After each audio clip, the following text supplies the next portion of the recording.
కార్తీక పౌర్ణమి రోజున సాధారణంగా అందరూ కూడా ఉపవాసం అయితే ఉంటూ ఉంటారు కదా. మరి ఈ రోజున ఉపవాసం ఎలా ఉండాలండి? ఉపవాసం ఉన్న సమయంలో మనం పాలు పళ్ళు తీసుకోవచ్చా? మరి గుడికి వెళ్ళినప్పుడు ప్రసాదం పెడతారు కదా, మరి ప్రసాదం తినొచ్చా? ఇంకా అసలు కార్తీక పౌర్ణమి రోజున ఉపవాసం ఎలా చేస్తే పరమేశ్వరుని సంపూర్ణ అనుగ్రహం కలుగుతుంది? ఇలాంటి విషయాలన్నింటినీ కూడా ఈ వీడియోలో మనం క్లియర్గా తెలుసుకుందామండి.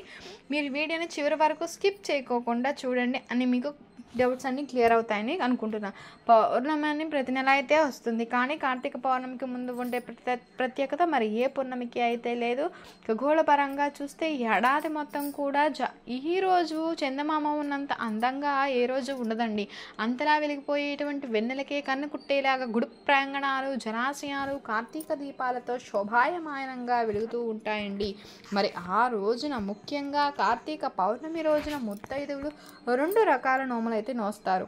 ఒకటి కార్తీక చలిమిళ్ళ నోము. ఈ నోము కోసం కార్తీక పౌర్ణమి రోజున చలిమిడి చేసి మొదటి సంవత్సరం 5 ముత్తైదువులకు, ఆపై సంవత్సరం 10 మందికి, 3వ ఏడాది 15 మందికి చొప్పున వాయినాలు అయితే ఇస్తూ ఉంటారండి.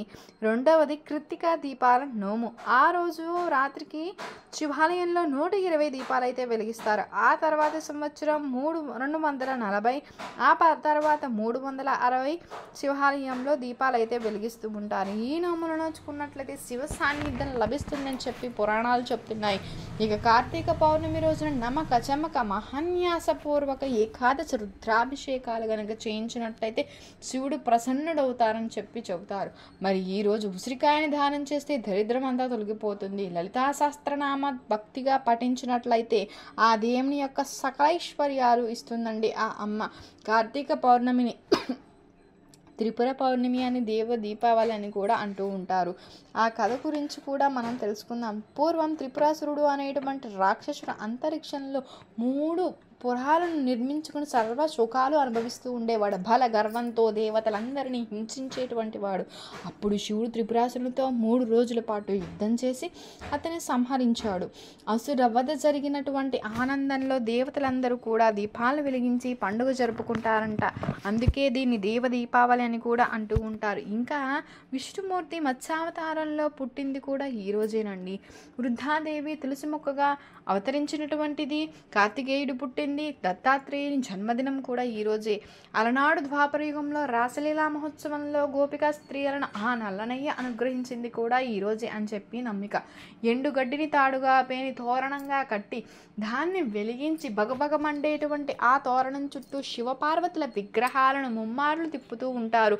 దీనికి జ్వాలా తోరణోత్సవం అనే పేరండి. ఇలా ఎన్నో రకాల పౌర్ణమిలకు ప్రసిద్ధ ఉంది కాబట్టే పౌర్ణమికి, అందులో కార్తీక పౌర్ణమికి రాత్రంతా దీపాలు వెలిగిస్తారు. వాటిని దీపమాలలుగా పిలుస్తూ ఉంటారు.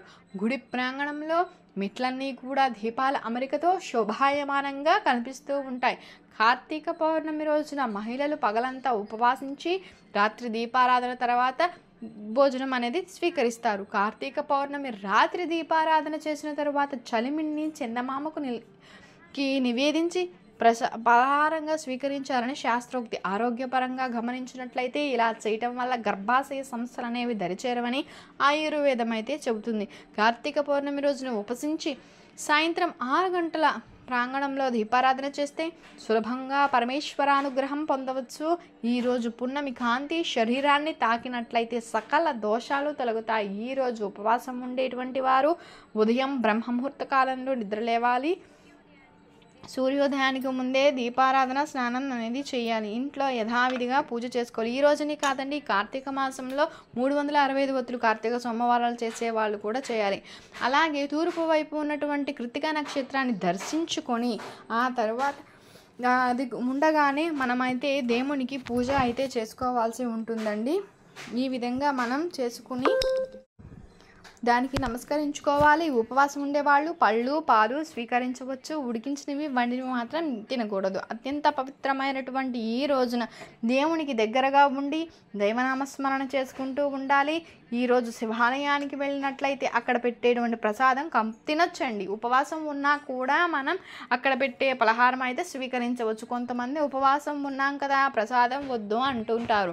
అలా చేయకండి. ఎప్పుడూ దైవ ప్రసాదాన్ని వద్దు అనకూడదు. దానివల్ల మహాదోషం అయితే ఏర్పడుతుంది. పలహారం దేవునికి నివేదించింది కాబట్టి నిరభ్యంతరంగా స్వీకరించవచ్చు. ఈరోజు ఉపవాసం చేసేటువంటి వారు మంచం మీద కానీ కుర్చీలో కానీ కూర్చోకూడదండి. నేల మీద చాప వేసుకొని కూర్చోవాలి. ఈ విధంగా కూర్చొని దైవనామస్మరణ చేయాలి. ఈరోజు ఆరోగ్యం బాగాలేనటువంటి వారు ఉపవాసం ఉండకపోవడం అయితే మంచిదండి. ఉపవాసం ఉండి బాధపడడం శివయ్యకైతే నచ్చదు. ఈరోజు ఎట్టి పరిస్థితుల్లోనూ మాంసాహారాన్ని స్వీకరించకండి. ఆ విధంగా తింటే నరకానికి వెళ్తారు. ఎంతో పవిత్రమైనటువంటి ఈరోజు సాయంత్రం ప్రదోషకాలంలో నిద్ర కూడా పోకూడదు. ఈ రోజున మహాశివుని అభిషేకించినట్లయితే శివుడు ఎంతో సంతోషిస్తాడు. ఎవరైనా సరే ఈ రోజున చెంబుడు నీటిని శివయ్య మీదకు పోస్తే ఆ శివయ్య సంతోషించి కోరికలన్నీ నెరవేరుస్తారండి. ఎందుకు అంటే ఆ మహాశివుడు అభిషేక ప్రియుడు. ఈ రోజున ఓం నమ శివాయ అనేటువంటి పంచాక్షరి మంత్రం జపిస్తూ శివునికి దగ్గరగా ఉండేందుకు ట్రై చేయండి. ఈ రోజున ఈ విధంగా ఎవరైతే చేస్తారో అలాంటి వారికి మహాశివుని యొక్క అనుగ్రహం కలిగి సకల పాపాలు పోయి కోటి జన్మల పుణ్యఫలితం అయితే లభిస్తుంది. కార్తీక పురాణం ప్రకారం ఉపవాసం 6 పద్ధతుల్లో చేస్తారని చెప్పడం అయితే జరుగుతుంది. మరి ఆ 6 పద్ధతులు ఏంటి అనేది తెలుసుకుందాం. మొదటిగా ఉపవాసం శక్తి కలిగినటువంటి వారు కార్తీక పౌర్ణమి రోజు మార్నింగ్ అంతా ఉపవాసం ఉండి ఈవినింగ్ శివాభిషేకం చేసుకుని నక్షత్ర దర్శనానంతరం తులసి తీర్థం మాత్రమే స్వీకరిస్తారు. ఇది ఉపవాసం అంటారు. ఇక రెండవది సాధ్యం కానిటువంటి వారు, ఫస్ట్ది సాధ్యం కాని వాళ్ళు, రెండవది ఏకభుక్తం. స్నానదాన జపాదులు యథావిధిగా చేసుకుని మధ్యాహ్న భోజనం చేసి రాత్రి భోజనానికి బదులు తులసి తీర్థం తీసుకోవాలి. దీన్ని ఏకభుక్తం అంటారు. ఇది కూడా సాధ్యం కాదు అనుకుంటే 3. ఇక మూడవది నక్తం, అంటే పగలంతా ఉపవాసం ఉండి రాత్రి నక్షత్ర దర్శనం చేసుకుని భోజనం చేయాలి. ఇది నక్తం అంటారు. ఈ ఉపవాస పద్ధతి మహాశివునికి చాలా ప్రీతికరమైనది. ఇది కూడా సాధ్యం కాదు అనుకుంటే 4వది ఛాయాచిత్తం. భోజనానికి తాము ప్రయత్నించకుండా ఎవరైనా వారికి వారుగా పిలిచిపెడితే మాత్రం భోజనం చేయాలి. దీన్ని ఆయాచిత్తం అంటారు.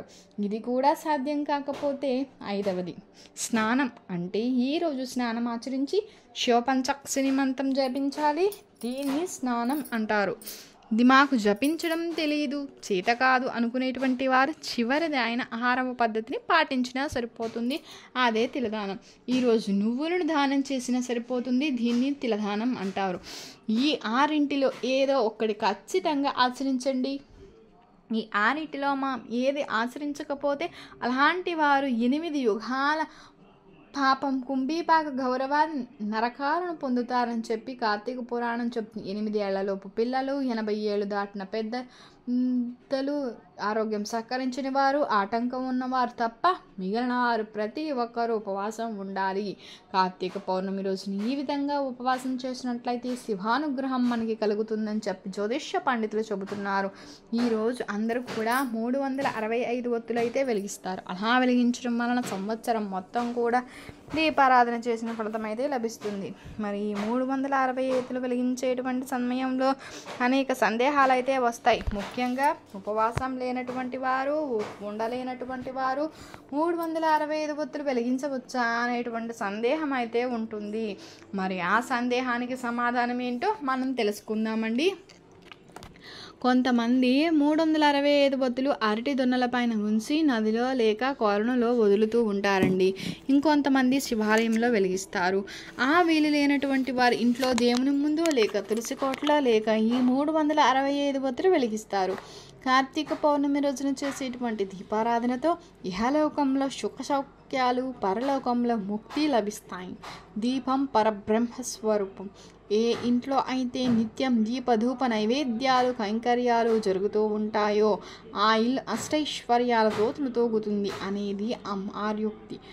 నిత్యం ఇంట్లో దీపం వెలిగించడం శుభప్రదం, కానీ సమకాలీన జీవితంలో ప్రతిరోజు దీపం అయితే వెలిగించలేం కదా.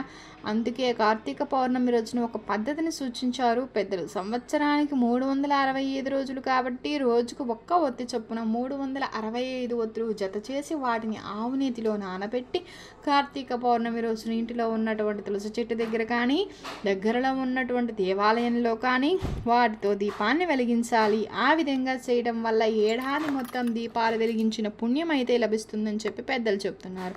మన హిందూ సాంప్రదాయం ప్రకారం ప్రతిరోజు మనం ఇంటిలో దీపారాధన చేయాలి. అయితే అనేక సందర్భాలలో అట్లు ముట్లు సమయాలలో ఏదైనా సరే బయట ఊరు వెళ్ళినప్పుడు దీపారాధన చెయ్యం. అప్పుడు సంవత్సరం మొత్తం దీపారాధన వ్రతభంగం అయితే కలుగుతుంది. ఈ భంగాన్ని పోగొట్టుకోవడానికి తప్పనిసరిగా కార్తీక పౌర్ణమి రోజు 365 ఒత్తులు వెలిగించాలి. ఈ 365 ఒత్తులు చాలామంది ఎలా వెలిగిస్తారు అంటే ఇంటిలో ఎంతమంది ఉంటే అన్ని వెలిగిస్తుంటారండి. కానీ అలా చేయమని చెప్పి ఏ శాస్త్రం చెప్పట్లేదు. కానీ కేవలం ఇంటి యజమానురాలు ఒక్కరు 365 ఒత్తులు వెలిగిస్తే సరిపోతుంది. ఇలా ఒకరు 365 ఒత్తులు వెలిగిస్తే ఆ ఇంటికి 365 రోజులు దీపారాధన చేసిన ఫలితం అయితే లభిస్తుంది. కానీ చాలామంది తెలియక ఏంటంటే ఇంట్లో ఎంతమంది ఉంటే అన్ని 365 ఒత్తులు వెలిగిస్తారు. కానీ అది అలా కాదు. ఇంటి యజమాని లేక యజమానురాలు ఎవరో ఒక్కరు వెలిగిస్తే సరిపోతుంది. 365 ఒత్తుల దీపం దేవాలయంలో లేక ఇంటిలో తులసికోటలో పూజ గదిలో లేకపోతే నూతి ప్రదేశంలో నది దగ్గర బోరుబావి దగ్గర 365 ఒత్తులు అయితే వెలిగించుకోవచ్చు. 365 ఒత్తుల విషయంలో చాలామందికి సందేహం ఏంటండి అంటే ఖచ్చితంగా ఉపవాసం ఉండే 365 ఒత్తులు వెలిగించాలా, ఉపవాసం లేనటువంటి వారు కూడా 365 ఒత్తులు వెలిగించవచ్చా అనేటువంటి సందేహం అయితే ఉంటుంది. చక్కగా స్నానం చేసి భక్తిగా గుడిలో లేక ఇంటి దగ్గర 365 ఒత్తుల దీపాన్ని వెలిగించండి. అసలు నిజం చెప్పాలి అంటే 365 ఒత్తులు వెలిగించాలి అంటే ఉపవాసం ఉండాలన్న నియమం అయితే లేదు. ఉపవాసం ఉంటే మంచిది అంటారు, కానీ ఖచ్చితంగా ఉపవాసం ఉండాలన్న నియమం లేదు. ఉపవాసం లేకుండా కూడా మనం 365 ఒత్తులు వెలిగించుకోవచ్చు. చాలామంది ఉపవాసం ఉంటే మంచి నీళ్ళు కూడా తాగకుండా కట్టిక ఉపవాసం ఉంటారు. కానీ కార్తీక పౌర్ణమి రోజు అంత పచ్చి ఉపవాసం చెయ్యమని అక్కడ చెప్పలేదు. అంత కట్టిక ఉపవాసం మన ఆరోగ్యానికి మంచిది కాదని గ్రహించినటువంటి మహర్షులు నెలలో కేవలం ఒక్క ఏకాదశి రోజున మాత్రమే చేయమని చెప్పారు. మిగిలిన రోజులు నత్త ఉపవాసము లేక ఇతర దానాలు చేయమని చెప్పారండి. కార్తీక పౌర్ణమి రోజున మీరు ఉపవాసం ఉన్నా కటిక ఉపవాసం చేయాల్సిన అవసరం లేదు. అసలు ఉపవాసం చేయలేని వారు ఈరోజు అన్నం తినండి, 3 పూట్ల అన్నం తినండి, కొంచెం ఉప్పు కారాలు తక్కువ వేసుకుని నూనె కూడా తగ్గించుకుని సాత్విక ఆహారాన్ని స్వీకరించండి. ఇలా సాత్విక ఆహారం స్వీకరిస్తే చెయ్యకపోయినా ఉపవాసం దోషం రాదు. ఉపవాసం ఉండేవారు ఈరోజు చక్కగా బ్రహ్మముహూర్తంలో లేచి తల స్నానం చేసుకుని కార్తీక దీపాలు వెలిగించుకోండి. తూర్పు వైపున కృత్తికా నక్షత్రాన్ని చూసి నమస్కారం చేసుకోండి. తర్వాత ఉపవాసం స్వీకరించి పాలు పళ్ళు లాంటివి స్వీకరించండి. మధ్యలో పళ్ళ రసాలు కూడా స్వీకరించవచ్చు. మధ్యలో అల్పాహారం కూడా స్వీకరించవచ్చు. ఇక నక్షత్ర దర్శనానంతరం పూజ చేసి 365 ఒత్తులు వెలిగించుకోండి. అంతేకాని కట్టిక ఉపవాసం చేయాలని లేదు. పండ్లు ద్రవ పదార్థాలు యథావిధిగా స్వీకరించవచ్చు, తాగవచ్చు, పాలు తాగవచ్చు. ఉపవాసం లేనటువంటి వారు చక్కగా సాత్విక ఆహారం, ఉప్పు కారం తక్కువగా ఉండేది స్వీకరించవచ్చు. శుభ్రంగా స్నానం చేసుకుని 365 ఒత్తులు వెలిగించుకోండి. కాబట్టి 365 ఒత్తులు వెలిగించాలి అంటే ఖచ్చితంగా ఉపవాసం ఉండాలి అన్న నియమం లేదు, చెప్పలేదు. ఉపవాసం ఉండలేనటువంటి వారు కూడా నిరభ్యంతరంగా 365 ఒత్తులు వెలిగించుకోవచ్చు. ఇలా 365 ఒత్తులు వెలిగించేటప్పుడు ఆడవాళ్ళు ఎరుపు రంగు శారీని కానీ ఎల్లో కలర్ శారీని కానీ ధరించినట్లయితే మంచిదని చెప్పి పండితులు చెప్తున్నారు. సో కార్తీక పౌర్ణమి రోజున రెడ్ కలర్ కానీ ఎల్లో కలర్ శారీని కానీ ధరించినట్లయితే సౌభాగ్యం అయితే పెరుగుతుంది, దీర్ఘ సుమంగళి యోగం కూడా కలుగుతుంది, భర్త ఆయుష్ పెరుగుతుంది, ధన సమస్యలు తొలగిపోతాయి, ధనలాభం కలుగుతుంది, శివపార్వతుల అనుగ్రహం లభిస్తుంది, పట్టిందల్లా బంగారంగా మారుతుంది. డ్రెస్ చేసుకునేటువంటి వారు కూడా ఈ కలర్స్లో ఉండేటువంటివి యూస్ చేస్తే మంచిదండి. ఆడవాళ్ళు ఒక్కరే కాదండి, పిల్లలు పెద్దలు అందరూ కూడా కార్తీక పౌర్ణమి రోజున గుడికి వెళ్ళినప్పుడు, ఇంట్లో పూజ దీపారాధన చేసుకున్నప్పుడు రెడ్ లేదా ఎల్లో కలర్లో ఉండేటువంటి వాటిని ధరించితే చాలా మంచిది. పరమేశ్వర అనుగ్రహం ఖచ్చితంగా లభిస్తుంది. కాబట్టి అందరూ కూడా కార్తీక పౌర్ణమి రోజున వీటిని ధరించి శుభ ఫలితాలను పొందండి. మీకు కనుక వీడియో నచ్చినట్లయితే లైక్ చేయండి, షేర్ చేయండి, సబ్స్క్రైబ్ చేయడం మర్చిపోకండి. కొత్తగా వాచ్ చేస్తున్నట్లయితే థ్యాంక్ యూ ఫర్ వాచింగ్.